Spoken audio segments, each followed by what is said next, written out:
자, 확인학습입니다. 편집하시다가 저 위에 거를 안 잘라냈나 보네요. 제가 볼게요. 자, 단답형. 유도선, 낚시어선, 구명동의 보유량은 몇 %? 120%. 20%는 소화용이죠. 이번에 안전교육 주체는 관할관청 및 해양경찰청장. 교육시간은 8시간. 3번은요. 기상, 특보에 대한 설명이죠.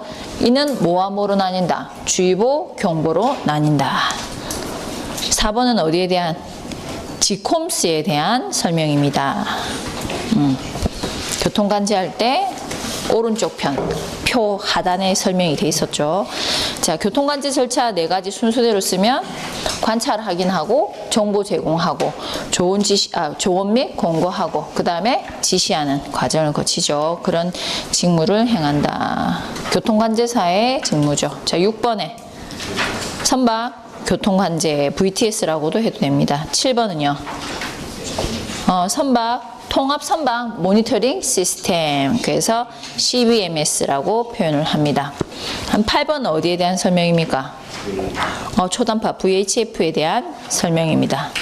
그래서 VTS가 레이더 AIS 이용해서 선박 위치 발시 장치 이용해서 통합선박 위치를 관제하면서 무엇을 하는 것이다. 초단파를 통해 교신하는 것을 뭘 한다? 기본적 사항이라 하는 거죠. 가장 기본이 그런 원리로 인해서 이루어진다라는 거. 그래서 대부분 바다에 뜨는 모든 배들은 다 뭐가 설치가 되어 있습니까? 초단파 설치되어 있죠. 자, 9번은요. 디지털 선택 호출이죠. 그래서 DSC, 디지털 셀렉티브 콜링이다. 거기에 대한 설명입니다. 10번은요. 수상 레저 활동. 11번은요. 동력 수상 레저 기구. 12번은요. 해양경찰청장 조정 면허 받는 거죠. 13번은요. 수송 안전 교육 몇 시간이죠? 3시간. 네. 14번은요. 2m. 15번은요. 시장군수구청장. 16번은요. 임시검사. 17번은 임용구조요원. 자, 1번은 X 누구에게 제출한다? 해양수산부 장관에게 제출합니다. 운항관리규정. 내항역에 쓰인 유선도선, 낚시어선의 출항통제권자는 해양경찰서장이 가진다. 맞습니까? 예, 5. 3번은 X. 이건 어디에 대한 설명이에요? 공고에 대한 설명입니다. 조언에 대한 것이 아니라. 그럼 4번은 5번은 4번에 4번에 5번에 5번에 5. 그 다음 6번 X. 뭐가 틀렸어요? 일반하고 그렇죠. 요트로 되고 일반이 1급과 2급으로 나뉘죠. 그래서 X. 7번은요.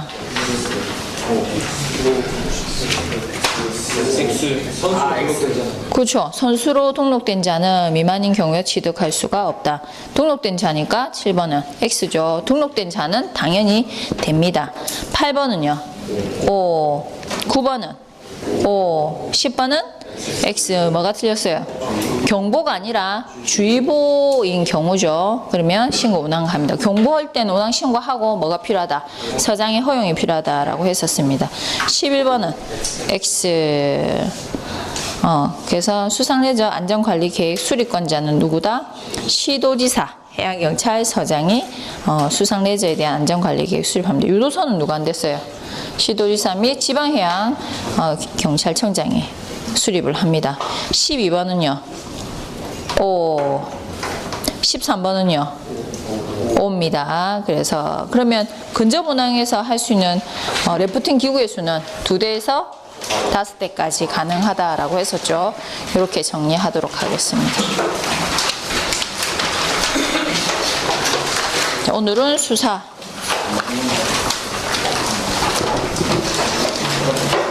수상레저 관련해서 안전설비 제가 오늘 복사해서 나눠주기로 했었는데 복사기가 지금 학원에 고장이 났습니다. 교체 중에 있어서. 그래서 그거는 수상레저 안전법 맨 끝부분에 있었었죠.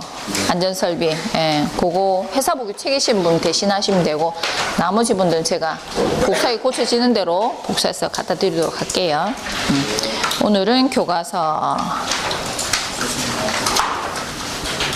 180페이지 기본 이념하고 지도 원리에 대해서 해야 되죠. 저번 시간에는 무슨 원칙에 대해서 했었습니까? 수사의 필요성에 대한 부분하고 수사의 3대 원칙하고 실행의 5대 원칙, 그 다음에 수사의 할 때 형식적 의미, 실질적 의미, 가장 기본입니다, 여러분. 요거는 그래서 문제가 이 수사 파트는 형사소송 절차법이기 때문에 그냥 그대로 기억하시고 문제도 어떻게 그대로 그래서 그렇게 깊게 나오진 않아요. 간단하게 풀 수 있는, 단지 헷갈린다라는 거 너무 많잖아요, 그죠? 자, 수사 기본 이념과 지도 원리. 기본 이념은 무엇이다? 기본 이념이잖아요, 이념. 그래서 실질적으로 이제 이 수사에서 수사를 하는 목적은 진실 발견이죠. 진실 규명에 맞춰져 있습니다. 그 다음에 수사를 하면서 진실 규명은 하지만 뭘 보장해줘야 된다? 인권 보장해줘야 된다라는 거죠. 그것이 어떻다? 기본 이념이라는 겁니다. 그 아래에서 어떻게 한다? 지도 원리는 뭐냐? 밑에 기본 원리는 뭐냐? 이렇게 돼 있다라는 거죠. 그래서 여러분들이 기본 이념, 지도 원리, 기본 원리, 말이 다 다릅니다, 여러분. 의미하는 바도 다르고. 그래서 용어하고 안에 들어가는 구체적인 원칙하고 다 어떻게 연계해서 잘 외워야 됩니다. 그러니까 여러분 문제 내기 어때요? 쉽습니다. 다음 중 지도 원리에 속하지 않는 것 해서 어떻게 기본 원리 내용을 넣는다라든지 설명도 어떻게 바꿔서 낼 수가 있죠. 그래서 문제 내기는 굉장히 좋습니다. 자, 지도 원리는 실체적 진실주의다. 보통 실체적 진실주의, 형사소송법이니까 절차법이죠. 그래서 기본적으로 진상 규명에서 객관적 진실을 발견하려는 절차법상의 이념이 말한다. 실체적 진실주의다. 그래서 공판 절차뿐만이 아니라 수사 절차에 있어서도 어떻게 필요한 부분이라는 거죠. 가장 기본이 뭐예요? 진실 규명하고 인권 보장이잖아요. 그래서 그걸 실행하는 데 있어서도 어떻게 필요하다라고 얘기를 하는 겁니다. 그 다음에 적정 절차.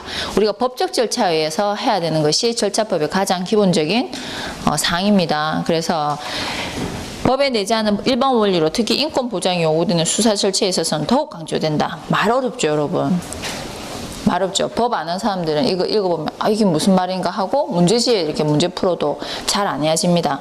행정법규가 아니거든요. 우리 회사법규는 행정법규니까 어때요? 그냥 이렇게 하면 되고 이거 안 하고 벌금 이렇게 되고 위반하고 이렇게 해라. 이렇게 질서를 제시해 주는 부분인데 이거는 형사소송이기 때문에 법이죠. 그래서 법 해석적인 부분들이 해설로 들어가기 때문에 용어들이 어렵습니다. 그리고 요것과 똑같이 나오지 않습니다. 법규는 뭐예요? 용어나 문제 수준이 법규 그대로 나왔었죠. 근데 절차법적으로 이렇게 한다 저렇게 한다 이거는 이제 그대로 나오겠지만 설명에 있어서는 다른 용어가 나올 수 있습니다. 그래서 어떤 책에는 요걸 이렇게 설명해 놨는데 어떤 결혼책에 보면 이걸 이렇게도 설명해 놨다. 기본적인 내용은 같은데 설명이 약간 다르다라는 거죠. 그래서 여러분들이 이거 교과서는 똑같이 안 나왔네 그렇게 생각하시면 회사법규하고는 달라요, 개론은. 그래서 개론을 학생들이 조금 더 하면 할수록 좀 어려워한다라는 거죠. 근데 다행히 아직 초창기라서 문제가 그렇게 심도 있게 나오지 않습니다. 아시겠죠? 그래서 이렇게 기본적인 사항만 딱 익숙해서 가시면은 문제 푸는 데는 이상이 없습니다. 그래서 여기 보면 내재하는 법의 일반 원리, 이제 우리 법의 원리라 얘기를 하는데 실질적으로 적정 절차라는 것은 법에서 정해놓은 과정대로 법대로 처리를 하라는 거. 법에 위반돼서 처리하면은 안 된다라는 겁니다. 그래서 절차법이, 형사소송법이 있는 거죠. 그래서 적법 절차에 따라서 하고 어떻게 적법 절차를 따라서 하는 이유는 뭐다? 저 아까 이념에서 봤듯이 진실 추구를 하기 위해서 절차를 규정해놨지만 궁극적으로는 인권 침해 안 이루어지기 위해서 그런 부분입니다. 인권 보장이 요구된다. 그래서 수사 설치에 있어서 어떻게 더욱 강조되는 지도 원리는 뭐다? 적정 절차의 법리라는 거죠. 우리가 수사는 임의 수사를 했었죠. 그러면 강제 수사로 넘어갈 때는 항상 어떻게 법적 절차에 맞게 절차가 이루어져야 되고 법에서 규정한 바에 따라서 꼭 이루어져야 된다는 그게 적정 절차다, 적법 절차다 이렇게 얘기를 합니다. 그 다음에 유죄 판결이 이제 확정되기 전까지는 전부 다 무엇이다? 무죄 추정의 원칙이라는 거죠. 그래서 무죄 추정의 법리다. 그래서 피고인이 아니고 피자는 유죄 판결이 확정될 때까지 뭐로 추정된다? 무죄로 추정한다. 자, 그래서 임의 수사 구속 적부 심사, 적경 교통권, 고문 절대적 금지 이런 것들이 무죄 추정의 법리를 뒷받침하는 제도라는 거죠. 고문도 해소도 안 되고 무슨 수사를 원칙으로 한다. 임의 수사를 원칙으로 하고 구속 적부심 심사, 구속할 때도 어떻게 구속을 할 것인지 말 것인지 절차를 갖춰야 된다라는 거죠. 영장도 어떻게 실질검사라고 얘기하죠. 영장 발부 신청한다고 바로 나오는 게 아니라 영장을 발부해도 되는지, 도주의 우려가 없는지, 증거인멸이 여부가 없는지를 다 판단해서 영장을 주는 거죠. 구속도 마찬가지고 그렇다는 거. 뭐 도주 우려가 있다라든지 증거인멸이 있다라든지 이러면은 있으면 당연히 구속해야 된다라는 거죠. 그래서 구속할 때 영장 발부하듯이 그런 것들에 대한 적부, 맞는지 안 맞는지를 심사하는 그런 것들도 다 무엇을 위한 것이다. 무죄 추정과 관련된 부분이라는 겁니다. 그 다음에 필요 최소한의 법리. 자, 법에 의해서 강제 수사를 할 뿐만 아니라 임의 수사인 경우에도 어떻게 인권 제한적 처분이기 때문에 필요한 범위 내에서만 허용이 된다. 그래서 형사소송법 뒤에 가면 이제 수사 원칙하면 수사에 관한 부분 하면서 이제 구속을 얼마나 해야 되는지, 영장 신청해서 어떻게 하는지 돼 있죠. 근데 전부 다 시간이나 날짜 같은 게 어떻게 있습니까? 정해져 있습니다. 왜? 최소한의 범위 내에서 이루어져야 되는 부분이니까. 그리고 결국 뭡니까? 확정 판결 나기 전까지는 무죄이기 때문에 최소한의 범위 내에서 인권 보장하면서 뭐가 이루어져야 된다? 수사가 이루어져야 된다라는 거죠. 자, 기본 원리, 임의 수사, 그 다음에 수사는 비공개, 그 다음에 수사 비례 필요한 범위 내에서 이루어져야 되고, 자기부재 강요 금지, 이거 했지 저거 했지 하죠 여러분. 금지, 그 다음에 영장주의에 의해서 구속이 이루어져야 되고, 강제 수사 법정주의, 법정주의는 법에서 정해놓았을 때만 어떻게 한다, 강제 수사할 수 있다라는 거. 아무 때나 강제 수사 못한다라는 걸 얘기합니다. 그 다음 제출인안부 원칙, 기본적으로 모든 것들이 다 이제 서류에 의해서 법적 절차에서 다 이루어진다라는 거, 그게 기본이다라고 보시면 됩니다. 이게 기본 이념, 지도 원리, 그 다음 기본 원리에 대한 부분이죠. 그 다음에 이제 밑에 나오는 것은 수사에 대한 기본 원칙입니다. 요 도표는 이제 180페이지, 81페이지 나와 있죠. 요거는 이제 해양경찰청의 범죄수사 규칙이 있습니다. 그거를 이렇게 표로 정리를 해드린 거예요, 제가. 그래서 요거를 보기 좋게, 아, 요렇게 이루어지는구나, 저렇게 이루어지는구나. 범죄수사규칙의 가장 기본이라는 거죠. 그래서 요 표 기본 원칙은 우리가 앞서 살펴봤던 실질적 의미의 수사, 형식적 의미의 수사 의미했었죠. 그 파트하고 나오는 원칙하고, 그 다음에 범죄 수사할 때 기본적으로 지켜놓은 원칙하고는 가장 스탠다드한 기본입니다. 문제 나오기가 어떻게 좋다라는 거죠. 일반적으로. 그래서 수사 파트 여러분 문제를 이렇게 풀어보시면 정확히만 기억하시면 쉽게 빨리빨리 풀 수가 있어요. 절차법이기 때문에. 우선은 그러면 경찰청에 나와 있는 범죄수사규칙의 기본 원칙은 어떻게 되냐. 관할은 누가 갖느냐. 그래서 사법경찰관리인 경찰공무원은 소속 관서 관할구역 내에서 어떻게 한다? 관할구역 내의 사건에 대해서 직무를 행한다. 그러니까 쉽게 얘기해서 해양경찰서 있으면 그 경찰서 내의 관할권 내에서 사건 발생하면 자기 관할이라는 겁니다. 그리고 필요한 경우에는 뭐라 됐어요? 관할구역 밖에서도 어떻게 할 수 있다? 직무를 수행할 수 있다.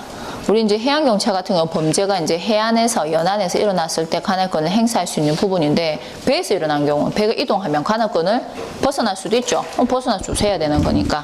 그래서 필요한 경우에는 관할구역 밖에서도 직무 수행 가능한다. 그리고 경합했다 관할이. 그래서 결정할 수 없다. 이런 거는 차상급 기관에 보고해서 지휘를 받는다. 우리가 두 개가 부딪히면 어떻게 한댔어요? 상급 기관으로 간다 했었죠. 그래서 요 관할에 대한 원칙. 그 다음에 기본 원칙 뭐예요? 인권 보호. 개인 인권을 존중하고 신속하고 공정하고 성실하게 수사를 해야 한다라는 겁니다. 경찰관이. 그 다음에 경찰관이 수사할 때는 어떻게? 명예훼손하지 않도록 주의해야 된다. 인권 존중하고 명예훼손되지 않도록. 명예훼손이라는 것은 대중들, 다수의 사람들 앞에서 명예를 실추시키는 겁니다. 그래서 그렇게 해서는 안 된다라는 거. 그 다음에 기본적으로 수사할 때는 무슨 법을 근간으로 한다? 형사소송법을 근간으로 한다. 그 다음에 합리적인 수사를 해야 됩니다. 수사를 할 때는. 그럼 합리적인 수사라는 것은 뭐냐? 그래서 첫 번째 뭐예요? 기초수사를 철저히 하여 모든 증거의 발견 수집에 힘써야 한다. 우리가 수사 실행할 때 5대 원칙 할 때 뭐 했었어요? 수사 자료에 완전 수집의 원칙이랬죠. 그게 반영된 부분입니다. 그래서 기초 수사 철저히 해서 그래서 뭐 한다? 모든 증거의 발견 수집에 힘쓰는 것이다. 그리고 수사할 때, 증거 수집할 때 다 뭡니까? 과학수사하죠. 그래서 과학수사 기법, 지식, 기술, 자료 충분히 이용해서 합리적인 수사해야 된다라는 거. 그리고 수사할 때는 상사 지시 명령이 어떻다? 성실히 수행하고 상호 협력해야 된다라는 거. 그 다음에 수사의 가장 기본적인 원칙은 무엇이다? 임의 수사라는 거. 그 대부분 문제지에서 이제 간단하게 풀 때는 어떻다? 강제 수사를 원칙으로 한다 하면 그건 분명히 틀린 거죠, 여러분. 어느 문제집 새로 나온 거 보니까 강제 수사 원칙이라고 한 걸 맞다고 해놨더라고요. 임의 수사가 원칙입니다, 여러분. 그 다음에 임의 수사할 때는 꼭 어떻게? 상대방의 승낙을 구할 때는 승낙을 강요하거나 강요 의심을 받을 염려 있는 태도 방법을 취해서는 안 된다. 물론 이제 법적으로 승낙을 얻어야 되는 거니까 안 가면 불리하다, 이렇게 하겠다 저렇게 하겠다 하죠, 여러분. 그렇게 해서는 안 된다라는 겁니다. 임의수사 원칙. 그 다음에 알게 된 비밀은 어떻게 한다? 비밀 준수. 그 다음에 재척의 원인, 기피의 원인 나와있죠, 여러분. 그래서 수사 직무에 집행해서 경찰관이 재척되는 거. 본인이 뭐일 때? 피해자일 때. 친족 관계. 그 다음 법정되는 후견 감독인일 때. 이런 경우는 어떻게 된다? 재척됩니다. 반대로 이런 원인, 재척 사유에 해당될 때 외에 사건 청탁, 인권 침해, 방어권 침해, 사건 방치 등 불공정한 수사를 한 염려가 있다라고 볼 만한 객관적이고 구체적인 사정이 있을 때는 누가? 피고 변호사가 무엇을 할 수 있다? 피의자가 기피 신청을 할 수 있는 거죠. 해당 경찰관의 기피를 신청할 수 있다. 근데 뭐 피의자가 아니고 피의자가 뭘 할 수도 있다. 기피 신청 안 하겠다 이러면 어떻게 할 수 있습니까? 해서는 안 됩니다. 의사에 반해서는 안 된다는 거 원칙. 자, 밑에 신청 방법하고 대상이 나와 있죠. 기피 신청할 때는 기피 신청서를 작성해서 제출한다라는 거 첫 줄에. 그래서 감찰부서장에게 제출한다. 그리고 소속된 부서, 수사부서장에게 기피 신청 사실을 어떻게 통보해 주는 거죠. 이렇게 기피 신청이 왔다라고. 밑에 신청한 날로부터 며칠 이내에 3일 이내에 기피 사유를 어떻게 해야 된다? 서면으로 소명해야 된다. 소명은 자세히 밝혀야 된다라는 겁니다. 기피 신청을 할 때는 아까 단서가 뭐였어요? 객관적이고 구체적인 사정이 있어야 되네. 그냥 몰아가기식, 느낌, 감정상 그렇다고요. 주관적 감정으로 기피 신청을 해서는 안 된다라는 거죠. 객관적인 그 신청서 놓고 어떻게 3일 안에 소명을 해야 된다라는 겁니다. 누가? 기피 신청을 한 사람이. 자, 그 다음에 기피 신청은 경찰 관서에 접수된 고소, 고발, 진정, 탄원, 신고 사건의 하나에 어떻게 할 수 있다? 신청할 수 있다. 고소, 고발, 진정, 탄원, 신고. 이게 보통 수사의 단서랍니다. 수사를 하기 위한 첫 번째 단계라는 거죠. 고소, 고발되면 뭐예요? 진정은 이렇게 해달라. 요구를 하는 거죠. 고소, 고발. 탄원은 억울하다 이렇게 하는 거고, 사건에 대해서 조사해달라 신고하는 겁니다. 이런 것들에 의한 경우에만 무엇을 할 수 있다? 기피 신청할 수 있다. 근데 보면 검찰에 접수되어 경찰에 수사 의뢰한 사건도 당연히 신청할 수 있죠. 사건 고소고발이 경찰서에서도 이르지만 바로 어디로? 검찰에서도 고소고발을 할 수가 있습니다. 그러니까 그쪽에서 해서 수사가 경찰관한테 내려와도 뭐 신청 가능하다? 기피 신청 당연히 할 수 있다라는 거죠. 그 다음에 이제 기피 신청의 각하와 처리. 기피 신청을 해서 신청서를 통해서 그 3일 이내 소명을 해야 되잖아요. 각하라는 것은 형식적 요건이 구비가 안 되면 각하시키는 겁니다. 기각은 내용이 안 맞다라는 거죠. 그래서 요거는 기피 신청 각하와 처리. 그래서 대상 사건이 송치된 경우, 동일 사건에서 이미 기피 신청이 있었던 경우, 그 다음 기피 사유에 소명이 없는 경우, 그 외에 규정에 위반된 기피 신청이 이뤄진 경우, 이런 경우는 어떻다? 각하한다라는 겁니다. 자, 그 다음에 2항에 보면 기피 신청 사실 통보를 받으면 수사부서의장이 그럼 어떻게 해야 된다? 의견서를 작성해서 감찰부서장에게 제출한다. 감찰부서장에게 기피 신청서가 들어가죠. 그러면 이제 수서부서의 장에게 그게 전달이 됩니다. 그러면 수서부서의 장이 어떻게 기피 신청을 할 만한 서명된 자료를 보고 확인을 해야 되는 거죠. 사실 여러분 장들은 그 개개인의 경찰에 대해서 다 모르잖아요. 내가 친인척 관계를 알고 있는 것도 아니고. 그래서 들어오면 그때 확인을 하는 거죠. 그래서 무엇을 작성한다? 의견서 작성해서 다시 감찰부서장에게 제출을 한다라는 겁니다. 자, 그리고 이유가 있다. 이 사망에 이런 경우에는 통보받은 날로부터 며칠 이내, 3일 이내 담당 경찰관을 재지정해서 해양경찰관선에 감찰부서장에게 사실을 통보해 줘야 된다는 거죠. 며칠 이내? 3일 이내. 신청서 내고 소명도 며칠 이내? 3일 이내였었죠. 그래서 요거는 이유가 있다라고 통보받은 날부터 어떻게 3일 이내. 이유가 있지 않다. 이런 경우에는 기피 신청 접수일부터 며칠 이내? 7일 이내 공정수사위원회를 개최해서 기피 신청 수용 여부를 어떻게 한다? 결정을 해야 되는 거죠. 그냥 하는 경우에는 재배치하겠다 했을 경우 문제가 없지만 하지 않는다라는 것은 혼자 하기에는 이의제기가 들어올 수 있겠죠. 그래서 어떻게 한다? 수사위원회를 통해서 수용 여부를 결정한다. 이때 수사위원회는 위원장 포함해서 5인으로 이루어지고 그래서 소속된 그 기피 대상 경찰관 소속되어 있는 경찰관선의 감찰부서장을 위원장으로 해서 수사부서 경찰관 2명, 그 외 부서에서 2명 공통으로 놓는 거죠. 수사부서로 다 뽑아버리면 손이 안으로 굽을 수도 있죠. 그래서 그 외 부서의 경찰관 2명을 위원으로 해서 구성을 한다. 그리고 과반수 찬성으로 의결을 하는 거죠. 됐습니까? 그 다음에 이 결정에 따라서 어떻게 신청자에게 그 결과를 어떻게 한다. 알려준다라는 겁니다. 파랑에 보면 이제 신청, 기피 신청하죠. 기피 신청하는 거는 고소된 사건, 고발된 사건, 단원 들어온 사건에 대해서 할 수 있댔어요. 등등의. 근데 이제 기피 신청이 들어오면 그 사건 조사는 어떻게 됩니까? 중지된다라는 겁니다. 왜? 경찰관이 만약에 기피 사유에 따라서 불공정한 수사를 계속 진행할 수 있잖아요. 그래서 어떻게 된다? 수사는 수용 여부 결정일까지 중지된다. 그러나 수사 기일이 얼마 안 남았다라든지 증거인멸이라든지 수사 필요성이 있다. 그런 경우에 어떻다? 수사부서장의 지휘가 있으면 계속한다라는 겁니다. 수사 그냥 계속하는 게 아니라 누구의 지휘에 따라서 수사부서장의 지휘에 따라서 내가 기피신도 알아볼 테니까 그래도 어떻다? 긴박하고 시간이 없기 때문에 증거인멸이 된다. 도저히 오류가 있다. 이렇기 때문에 어떻다? 수사 계속해라 하면 할 수 있다라는 겁니다. 요거.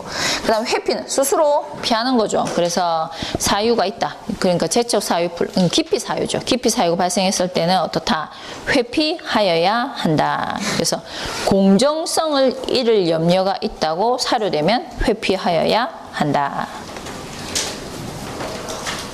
그 다음에 수사 메모, 창고 대상은 어떻게 메모해놓고 증인 출석하는 경우에 대비해서 관련 사건 수과 수사에 어떻게 참고한다 정도로 보시면 됩니다.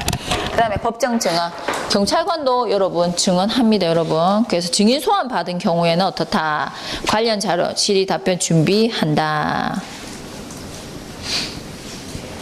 됐죠? 이렇게 살펴볼 수 있다. 요거는 수사할 때 범죄 수사의 가장 기본적인 규칙이다. 그 다음에는 경찰 수사 서류에 대한 부분도 시험 범위에 들어갑니다. 자, 협의의 수사 서류와 광의의 수사 서류 용어 정의가 달리 규정이 되어 있어요. 그러면 협의의 수사 서류는 뭐다? 유죄 판결을 받을 목적으로 공소 제기, 유지를 위해 수사기관이 작성한 서류와 수사기관 이외의 자가 작성한 서류가 들어간다. 즉 이때는 수사기 수집한 서류 중에 뭐 내용적 의만이 증거로 되는 것을 말한다. 뭐 하기 위해서? 유죄 판결 받을 목적으로 공소 제기 유지를 하기 위해서 수사기관이 작성한 것, 그 다음 수사기관 외의 자가 작성한 것, 이것을 포함해서 어떻다? 수사 서류라 한다. 수사서류 작성 원칙 표시해놓고 선증 후포 수사 원칙과 같이 증거가 되는 사항을 먼저 작성하고 최종적으로 피의자를 어떻게 한다? 체포 신문한다. 즉 뭐가 있어야 체포 신문한다는 거예요. 증거를 먼저 확보하고 그 다음에 뒤에 뭘 합니까? 체포를 해야 된다는 거예요. 그래서 선증 후포라 얘기를 하는 거죠. 증거 없이 사람 먼저 잡으면 뭡니까? 인권 유린입니다, 여러분. 알겠죠? 그리고 증거가 없으면 어찌 되면 참고인 조사한다고 입으로 데려갔다가 잡아놓고 물을 수 있잖아요. 근데 잡아놓을 수가 없다라는 겁니다. 인권 때문에. 그래서 수사인 경우에 선중 후포의 원칙이라는 거. 그다음 광해 수사 서류는 뭐냐? 그 외에 협의 수사 서류 말고도 내사 종결 서류, 그리고 수사 관련해서 작성한 모든 서류, 행정에 필요한 서류, 그러니까 경찰서에서 오고 가는 종이 쪼가리는 전부 다 뭐다? 광해 수사 서류를 다 본다라는 거죠. 다루는 모든 서류가. 그러나 우리가 이제 협의의 수사 서류 했을 때는 그 해당 사건에서 관련된 공소 제기 유지를 위해서 작성한 서류를 얘기한다라고 보시면 됩니다. 그 여기 보면 수사기관 이외자가 작성한 서류 뭐가 있겠어요? 자수서도 그건 수사기관이니까 자수서도 들어가지만, 이제 그 외 친인척 관계나 뭐 관련자들이 탄원서 넣는 것도 수사기관 외의자가 작성한. 그래서 여러분 만약에 이제 형사사건이 있어서 만약에 뭐 검찰로 송치된다 하든지 경찰에서 수사가 되고 있다든지 이런 경우에는 보통 억울한 경우에는 탄원서를 스스로도 쓰고 가족관계에 있는 사람들도 쓰고 그렇게 합니다. 자필로. 이게 참작이 되는 거죠. 억울한 경우 많잖아요, 살다 보면. 요즘은 억울한 경우 많아요. 그때는 이제 진정서, 뭐 탄원서 이런 서류를 해서 들어가는데 그것도 다 어디에 들어간다? 수사 서류에 포함돼서 같이 넘어간다라는 겁니다. 참고로 억울할 때는 어떻게 된다? 많이 써야 됩니다. 실제적으로 굉장히 도움이 됩니다. 자, 종류 수사기관이 작성한 서류에 뭐가 있냐? 진술, 보고, 기타. 진술, 보고, 기타 세 가지로 나누십니다. 진술 서류는 피의자 진술, 또 피의자 말고도 참고인 진술, 그 다음에 신문조서, 신문할 때 이름 어디냐 주소냐 해가지고 질문하고 답변하는 거 있죠. 피의자 신문. 그 다음에 대질조서, 양 당사자의 말이 맞지 않은 경우 모두 할 수 있어요. 대질 신문 가능하죠. 그때 써지는 게 대질조서. 이것이 진술 관련된 부분이다. 그 외 이런 것들 바탕으로 경찰관들이 다 마무리하면 뭐 씁니까? 보고서 쓰죠. 그래서 보고서류, 범죄 인지 보고서, 현행 범인 체포서, 수사 보고서, 그 다음 뭐가 있어요? 수사 보고서 말고도 마지막 하는 게 결과 보고서 등이 여기에 들어간다라는 거죠. 그러니까 보니까 뭐가 진술이고 뭐가 보고인지는 알겠죠, 여러분. 그래서 서류가 어떻게 수사기관 서류는 이렇게 나눠지는구나라고 알고, 보고 어떻게 나눌 수만 있으면 됩니다. 다 외울 필요는 없죠. 보고 어떻게 요거는 보고, 요거는 진술, 그 외 거는 뭐다? 기타로 들어간다. 그래서 압수, 사실조회, 촉탁서, 수사, 협조 이래서 관할 관서가 다를 경우에는 협조해서 보내줘 여러분. 이런 것들이 들어간다. 그 외자가 작성한 서류, 뭐 고소장, 고발장, 신고서, 청원서, 탄원서, 조회에 대한 회보서 이런 것들이 들어간다라는 거죠. 자, 그 다음에 수사기관들이 쓰든 이외자가 쓰든 기본적인 서류를 작성할 때 필요한 항목입니다. 주의사항, 일상용어, 평이한, 문구, 그 다음에 복잡한 사항은 항목을 나누기. 그래서 보통은 장문으로 쓰지 않습니다. 복합문으로. 그러니까 한 문장이 한 5줄 되는 거 있죠. 그렇게 쓰지 않아요. 전부 다 뭐로? 단문으로 간단하게 사실을 육하원칙에 맞춰서 쓰는 것이 가장 스탠다드한 방법이라는 거죠. 그 다음에 사투리하고 은어 그대로 기재한 다음 가로하고 적당한 설명을 붙여야 됩니다. 싸움을 하면 시비로 붙는 말이 있을 거 아니에요. 그럼 시비가 그냥 붙습니까? 너 왜 그러니 하는데 싸움 붙습니까, 여러분? 뭐 X 빡빡 해야 싸움이 될 거 아니에요. 그러면 이제 그거를 이렇게 하면 그걸 그대로 적는다라는 거죠. 그래서 어떻게 사실 있게 전달해야지만 감정이 전달되기 때문에 그렇게 한다. 그 다음에 외국어 학술 용어는 또 어떻게 설명 붙인다라는 겁니다. 그 다음에 지명, 인명, 읽기 어렵거나 칭호가 있을 때는 가로하고 음을 기재한다라고 해서 주의사항이 있습니다. 그 다음에 보고서를 작성할 때는 꼭 피의자 누구의 몇 명에 대한 무슨 사건에 대해서 수사에게 보고합니다. 이렇게 쓴다라는 거죠. 예시가 돼 있죠, 여러분. 가면은 그 여러분들이 수사 서류 관련한 모든 표준 양식이 다 어디에 전자 시스템에 들어가 있습니다. 그럼 그거 딱 클릭해가지고 어떻게 쓰는 거죠. 틀은 다 잡혀져 있어요. 근데 우리는 이제 공부하는 입장이니까 요렇게 쓰인다라고 제시를 하는 거죠. 근데 여기에 대해서 아직까지 뭐 수사의 기본적인 주요 부분에 대한 문제는 나왔지 이렇게 구체적인 서류에 대한 부분은 아직은 나오진 않았습니다. 결과 보고서는 수사하였기에 결과 보고합니다. 이렇게 된다라는 거죠. 그리고 수사 결과 보고서 같은 경우에는 피의자에 대한 인적 사항, 결과 보고서입니다. 인적 사항. 즉 피의자가 어떻게 성명은 어디고 주소지가 어디고 가장 기본적인 사항이라는 거. 그다음 범죄 경력이 있는지 없는지, 수사 경력이 있는지 없는지, 범죄 사실, 적용 법조, 증거관계. 그래서 수사 참여 경찰관까지 해서 들어간다는 거. 맨 마지막에 모두 수사기관의 서류에 뭐가 들어갑니까? 기명 날인이 들어갑니다. 그래서 오른쪽에 보면 기명 날인 서명 등 돼 있죠. 작성 연월일, 계급, 그 다음 기명 날인 서명한다. 그리고 3항에 보면 수사 서류에 매장마다 간인한다 돼 있죠, 여러분. 사이 간자입니다. 사이마다 또 어떻게 도장을 찍는 줄. 왜? 위조가 될 수 있기 때문에. 그러니까 한 장, 두 장, 세 장, 수사 서류가 한두 장이 아니잖아요, 여러분. 몇십 장, 많게 또 세 건 같은 몇백 장, 몇천 장까지도 갑니다, 여러분. 큰 사건, 정치 이런 거는 정말 많거든요. 그러면 그 서류마다 어떻게 빼서 위조할 수 있으니까 접는 겁니다. 이렇게 한 장씩. 접으면 어때요? 요 앞뒤로 딱 찌죠. 그럼 거기 그 사이에 도장을 찍는 겁니다. 그러면 그게 불일치하면 의심을 하겠죠. 그래서 간인을 하는 거예요. 모든 법적 서류도 어떻게 여러 장소가 넘어간다. 계약서도 마찬가지. 그럼 어떻게 간인 찍습니다. 그리고 계약서가 두 부일 때는 접어서 찍기도 하고 똑같은 걸 두 부로 만들 때는 어떻게 이렇게 붙여갖고 사이 간자 간인을 하는 거죠. 반반 찍히도록. 그래서 한 번에 작성된 서류인 것을 표시하는 거죠.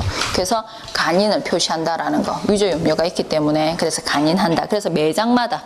그 다음에 여백이나 공백에는 어떻게 합니까? 사선 긋고 날인하는 거죠. 그래서 기재상이 없을 때는 끊는 겁니다. 이렇게 사선으로.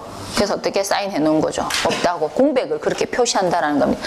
쉽게 해서 여러분 뭐 영수증 같은 거 뭐 해주세요 하면 아줌마들이 어때요? 이래 해놓고 뭐 적고는 이거 비죠? 어떻게 해요? 이렇게 하죠. 이게 표시인 겁니다. 이게 공백이라는. 그래서 공백을 이걸 어떻게 한다? 메꾼다고 보시면 됩니다. 사선 긋고 날인한다. 근데 이거는 공적 서류이기 때문에 꼭 뭐가 들어간다? 날인이 들어간다라는 거죠. 그 다음에 진술하면 진술조서는 어떻게 했고 피의자 신문조사 진술조서는 피의자가 하여금 뭘 해야 된다? 간인하는 기명날인 서명하는 거죠. 스스로. 요즘은 뭐 이렇게 하더라도 출력해서 꼭 어떻게 기명날인 받습니다. 자기 의사라는 걸 밝히기 위해서. 그런데 다만 진술자가 기명날 서명을 할 수 없거나 이를 거부할 경우에는 사유를 조서 말미에 기재한다. 끝까지 진술을 어떻게? 나는 못 찍는다. 여러분 뭐 범죄자들이 뭐 그런 배짱도 없이 범죄를 저지르는 건 아니겠죠. 도장 안 찍으면 어떻게 해? 도장을 안 찍는다는 사유에 대해서 기록을 해놓는 거죠. 찍으라고 강요할 수는 없잖아요. 인권 유린이 되는데. 그래서 어떻게 그렇게 한다라는 겁니다. 그리고 인장이 없으면 뭘 하게 할 수 있다. 무인하게 할 수 있다. 이걸 증다는 겁니다. 그 다음에 통역 번역 필요하면은 해야 된다라는 거죠. 그래서 이것도 마찬가지. 통역 번역하는 경우에도 어떻게 통역인의 기명날인 또 필요하다라는 거죠.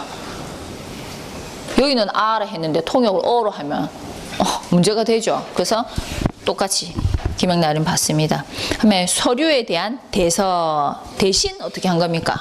쓴 거죠. 그래서 내용이 본인에서 다름없는지를 확인한 후에 또 어떻게 한다?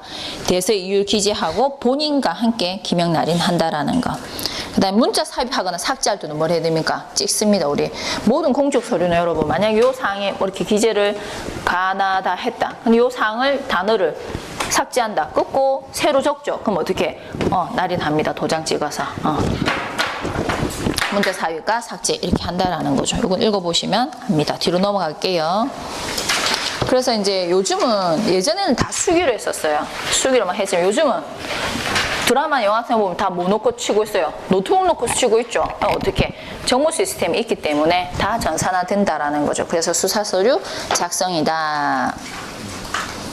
그 다음에 수사 서류에 대한 요건 읽어보시면 압니다. 그 다음에 수사 서류 접수할 때도 즉시 어떻게 접수요원을 기입하고 특히 필요하면 접수 시각도 같이 기입해 둔다. 참고사항입니다. 이제 수사 절차가 들어갑니다. 우리가 수사에 대한 기본 원칙이라든지 의에 대한 부분은 여기서 이제 일반 원칙은 여기서 했고 차례대로 이제 수사로 들어간다라는 거죠. 자, 우리가 보통 범죄 혐의에 대한 인식이 사료될 때 혐의가 있다고 탁 사료되면 뭐가 들어갑니까? 수사가 들어가죠. 그럼 범죄 혐의가 있는지 없는지 전 단계를 내사라 얘기를 합니다. 내사가 확정되면 바로 어디로 들어갑니까? 수사로 들어가는 거죠. 자, 내사. 이거는 해양경찰청에 있는 내사사건 처리 규칙을 필두로 해서 기본 내용을 만들었습니다. 자, 개념은 뭐냐? 수사를 개시하기 전에 범죄 혐의가 있는지 여부를 확인하기 위해 조사 활동을 할 수 있다. 그래서 수사 개시 앞서서 이루어지는 일련의 이러한 조사 활동이 무엇이다? 내사다. 그래서 범죄 혐의가 만약 내사를 통해서 어떻게 되면 확인이 되면 바로 뭐로 이어진다? 수사로 넘어간다라는 거죠. 자, 그리고 수사 개시에 앞서지는 이 조사 활동 같은 경우에는 어떻다? 수사기관의 재량이죠, 여러분. 재량입니다. 범죄 혐의에 대해서. 그래서 형사소송법에 규정이 있다 없다? 규정을 전혀 두고 있지 않습니다.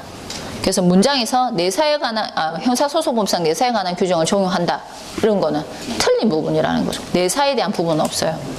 그러니까 여러분 경찰도 마찬가지고 검찰도 마찬가지죠. 증거가 확실하고 어떻게 범죄 혐의가 탁 확정이 되면 어떻게 본격적으로 들어가는 겁니다. 그전에는 미심쩍은 경우에 수사를 하지 범죄 혐의가 전혀 없다 이런 경우는 시작을 안 합니다, 여러분. 네, 알겠습니까? 허튼 짓 안 한다라는 거죠.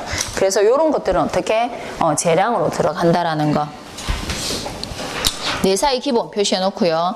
청탁에 의해서 이루어져서는 안 된다라는 거. 우리 사건 청탁하죠. 그러니까 A, B라는 사람이 있는데 A에 대한 사건, 뭐 범죄 혐의를 B가 이제 청탁을 해서 한다라든지 하는 거죠. 그래서 이루어지지 않아야 되고 항상 법령 규칙 준수. 그다음에 뭐가 있어야 됩니까? 인권 보호에 유의해야 된다. 그다음에 또 내사 빙자에서 어떻게 출석을 요구하거나 물건을 압수하는 일이 없도록 해야 된다. 출석을 요구하거나 물건을 압수하는 거 뭐예요? 출석을 요구하는 거는 뭐 이미 수사이긴 하지만 신문에 들어가는 거, 물건 압수하는 거는 강제 수사에 들어가는 거죠. 즉 뭐가 없이 내사를 통해서 빙자해서 이런 수사 단계 넘어가면 된다 안 된다? 아니죠. 내사가 지나서 뭐가 확인이 되면 범죄 혐의가 인정이 되면 사료가 되면 그때 뭐로 수사로 넘어간다라는 거. 내사를 빙자로 해서 이렇게 해서는 안 된다라는 거죠.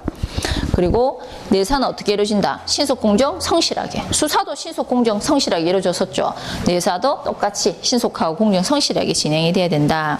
그리고 내사 혐의나 내사 관계인 정보가 외부로 유출되거나 공표되는 일이 없도록 해야 되는 거죠.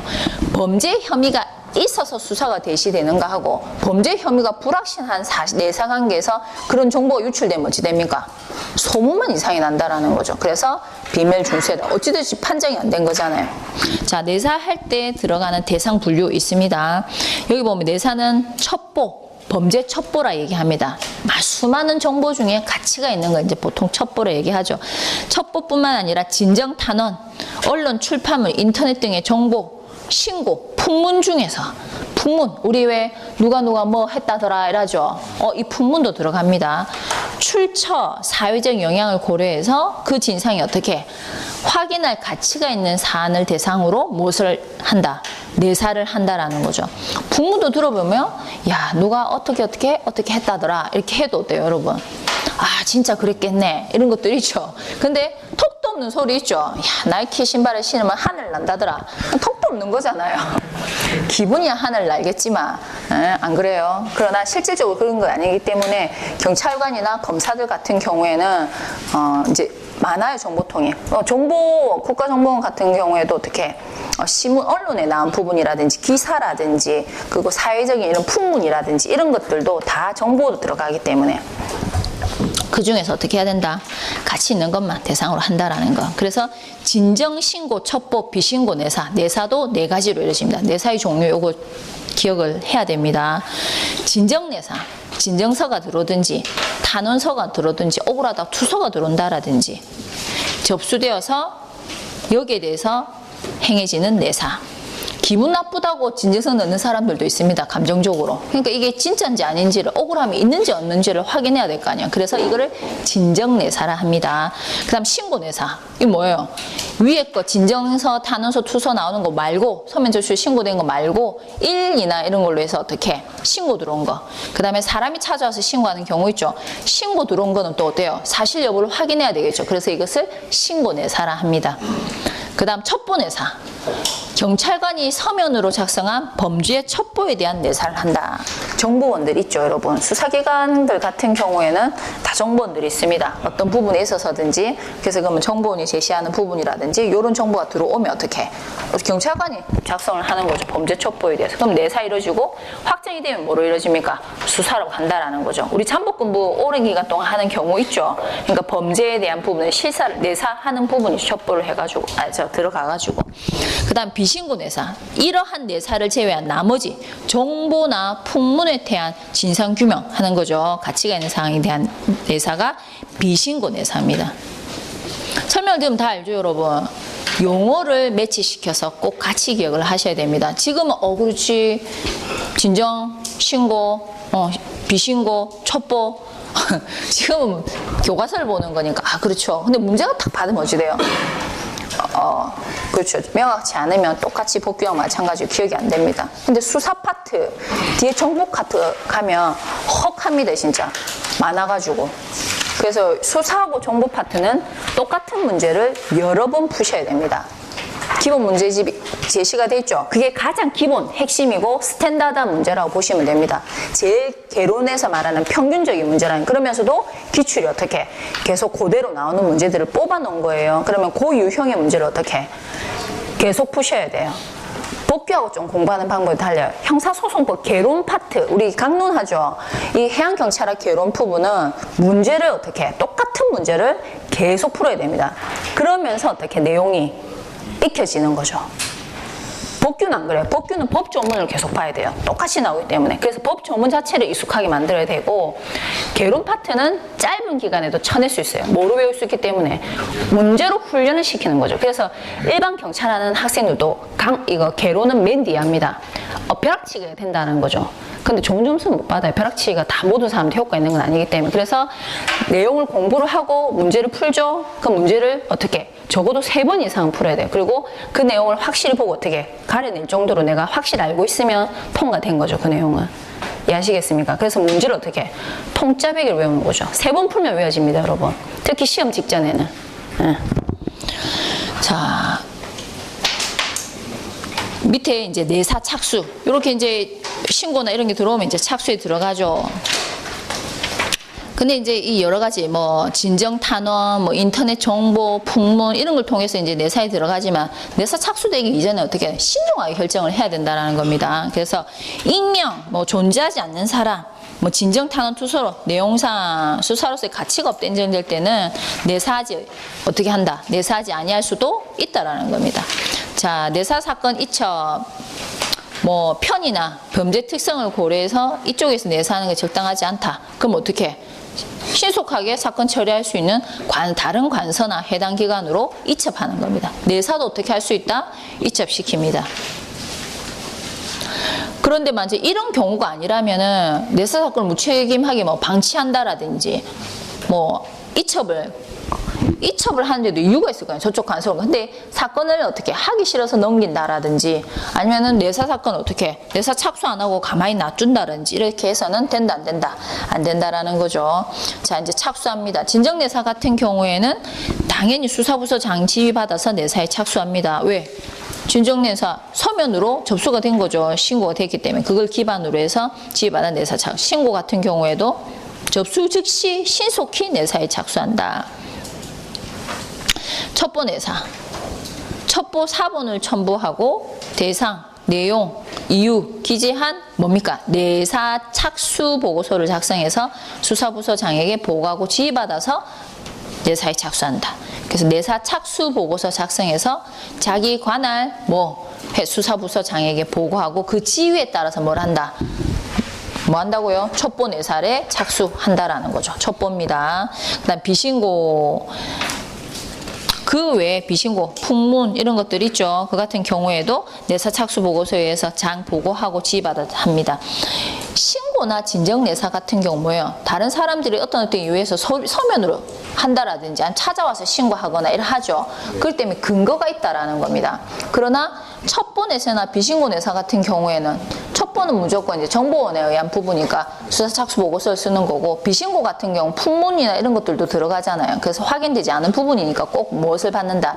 지휘받아서 내사에 착수한다. 그리고 여기 보면 내사의 가치가 있다고 판단하면 어떻게? 내사 보고 받지 않아도 수사부서의장이 어떻게 할 수 있다? 내사 지휘할 수도 있다라는 겁니다. 신속하게 이루어지겠죠. 이 같은 경우에는. 그리고 내사 사건 배당 지휘, 사건 특성 파악해서 어떻게 한다? 배당하고 지휘한다. 내사 사건에 대한 등재. 요거는 등재는 뭐예요? 올린다는 말입니다. 기록은 남겨놓는 거죠. 그래서 지휘를 받는 지체 없이 기록 표지 상단 중앙부에 접수인 찍고 접수번호 기록하는 방법으로 수리한다. 이 등재입니다. 그래서 이런 정보를 내사 사건부에 기록한다라는 거.